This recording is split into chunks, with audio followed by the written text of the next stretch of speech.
जय गुरुदेव। बच्चों, आज आप कहानी सुनेंगे सारस की शिक्षा। एक गांव के पास एक खेत में सारस पक्षी का एक जोड़ा रहता था। वहीं उनके अंडे थे। समय आने पर उनसे बच्चे निकले। बच्चे धीरे धीरे बड़े होने लगे। वे अभी उड़ने योग्य भी नहीं हुए थे कि इतने में खेत की फसल पक गई। सारस बड़ी चिंता में पड़े कि किसान खेत काटने आवे, इससे पहले ही बच्चों के साथ उसे वहाँ से चले जाना चाहिए। पर बच्चे उड़ नहीं सकते थे। सारस ने बच्चों से कहा, हमारे ना रहने पर यदि कोई खेत में आए तो उसकी बात सुनकर तुम याद रखना। एक दिन जब सारस चारा लेकर शाम को बच्चों के पास लौटा तो बच्चों ने कहा, आज किसान आया था। वह खेत के चारों ओर घूमता रहा। एक दो स्थानों पर खड़े होकर देर तक खेत को घूरता रहा। वह कहता था कि खेत अब कटने के योग्य हो गया है। आज चलकर गांव के लोगों से कहूँगा कि वह मेरा खेत कटवा दे। सारस ने कहा, तुम लोग डरो मत, खेत अभी नहीं कटेगा। अभी खेत कटने में देर है।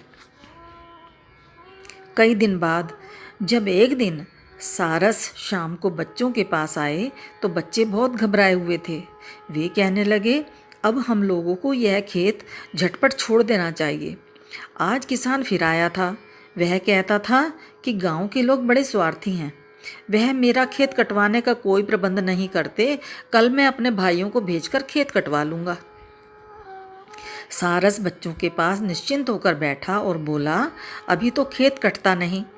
2-4 दिन में तुम लोग ठीक ठीक उड़ने लगोगे। अभी डरने की आवश्यकता नहीं है। कई दिन और बीत गए।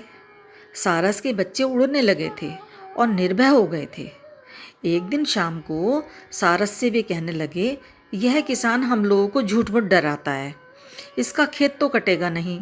वह आज भी आया था और कहता था कि मेरे भाई मेरी बात नहीं सुनते, सब बहाना करते हैं। मेरी फसल का अन्न सूखकर झर रहा है।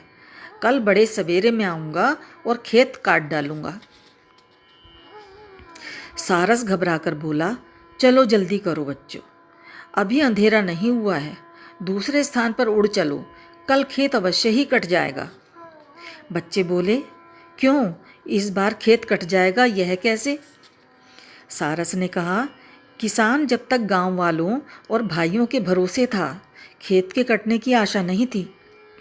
जो दूसरों के भरोसे कोई काम छोड़ता है उसका काम नहीं होता, लेकिन जो स्वयं काम करने को तैयार होता है उसका काम रुका नहीं रहता। किसान जब स्वयं कल खेत काटने वाला है तब तो खेत कटेगा ही। तो इस कहानी से शिक्षा मिलती है बच्चों कि जो दूसरों के भरोसे कोई काम छोड़ता है उसका काम नहीं होता, लेकिन जो स्वयं काम करने को तैयार होता है उसका काम रुका नहीं रहता। इसलिए प्यारे बच्चों, हमें अपना काम स्वयं ही करना चाहिए। जय गुरुदेव।